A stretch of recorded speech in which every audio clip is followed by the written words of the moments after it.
The readings for Friday, January 13th. The epistle reading is from St. Paul's letter to the Galatians, chapter 3, verses 23 through 29, and chapter 4, verses 1 through 5. But before faith came, we were kept under guard by the law, kept for the faith which would afterward be revealed. Therefore, the law was our tutor to bring us to Christ, that we might be justified by faith. But after faith has come, we are no longer under a tutor. For you are all sons of God through faith in Christ Jesus. For as many of you as were baptized into Christ have put on Christ. There is neither Jew nor Greek, there is neither slave nor free, there is neither male nor female, for you are all one in Christ Jesus. And if you are Christ's, then you are Abraham's seed, and heirs according to the promise. Now I say that the heir, as long as he is a child, does not differ at all from a slave, though he is a master of all, but is under guardians and stewards until the time appointed by the Father. Even so, we, when we are children, were in bondage under the elements of the world. But when the fullness of the time had come, God sent forth his Son, born of a woman, born under the law, to redeem those who were under the law, that we might receive the adoption as sons. All right, some footnotes from the Orthodox Study Bible. So for chapter 3, verses 22 through 25, a little bit earlier than where we started. For the phrase faith in, from verse 22, should be translated faith of. Two faiths are cooperating. First and foremost, Christ's faith. Secondarily, the faith of those who believe. While Old Testament people had faith, they could not participate in Christ's faith, for Christ had not yet come. For chapter 3, verses 26 through 27, Paul directly relates saving faith in verse 26 and being baptized, connecting them as the most intimate of friends. Verse 27 is the ancient hymn perhaps already being sung at Christian baptisms during the procession of the newly regenerated into the assembly, and sung at every Orthodox baptismal service to this day. For chapter 3, verses 28 and 29, we share one human nature in Christ. Therefore, valuing people based on opinions of ethnicity, and that would be the neither Jew nor Greek part, pride and social status, and that would be neither slave nor free, or gender, and of course that is neither male nor female, has no place in the church. All are one in nature, and so all are equal in dignity. In chapter 4, verses 1 and 2, child refers not to age, but to understanding.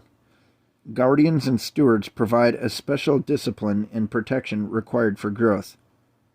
Slave refers to one under the rule of a taskmaster, in this case, the law. For chapter 4, verse 3, the elements of the world are the philosophies and traditions developed by humanity without regard to God, as noted in Colossians chapter 2, verse 8. For chapter 4, verses 4 and 5, Son refers to Christ as God by nature. God, then, is born of a woman, and so Mary is rightly called the Mother of God, or Theotokos. Since Jesus is born under the law, he can redeem those under the law. Jesus fulfilled the law as an infant by being circumcised on the 8th day and being presented in the temple 40 days after his birth. Both of these events are remembered in the liturgical cycle of the Orthodox Church. Why does God redeem those who are under the law? to fulfill his promise to Abraham. God owes no one anything. He certainly does not owe us salvation. Whereas the Son is God by nature,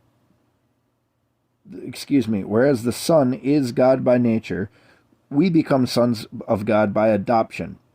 We cannot become members of the Godhead by nature because we are human by nature, but we do become members of his family by grace. In adoption, we become everything God is, except that we do not share his nature, because we are given new life. Adoption is also called a new birth, being born again.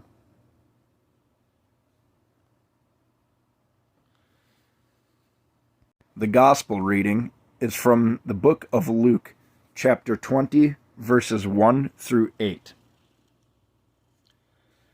Now it happened on one of those days, as he taught the people in the temple and preached the gospel, that the chief priests and the scribes, together with the elders, confronted him and spoke to him, saying, "Tell us, by what authority are you doing these things? Or who is he who gave you this authority?" But he answered and said to them, "I also will ask you one thing, and answer me. The baptism of John, was it from heaven or from men?" And they reasoned among themselves, saying, "If we say from heaven, he will say, why then did you not believe him? But if we say from men, all the people will stone us, for they are persuaded that John was a prophet." So they answered that they did not know where it was from. And Jesus said to them, "Neither will I tell you by what authority I do these things." Got showed up. All right, let's hit these footnotes here in the Orthodox Study Bible. Only one, it looks like. I mean, I guess it was a pretty straightforward passage. So, so for verse 2, these things refers to Christ's triumphal entry into Jerusalem as Messiah in chapter 19, verses 35 through 38. The cleansing of the temple in chapter 19, verse 45, and his preaching in chapter 20, verse 1. The elders confront Jesus since it is the duty of the priestly descendants of Levi to manage the temple. While Christ was descended from Judah, as noted in chapter 3, verse 33, yet he is the high priest, quote, according to the order of Melchizedek, as noted in Psalm 109, verse 4, a priestly line far greater than that of Levi, for his authority is from the Father. All right, everybody. Hope you have a blessed Friday. Check back in here tomorrow for Saturday's readings. And, please pray for me, a sinner. Thank you.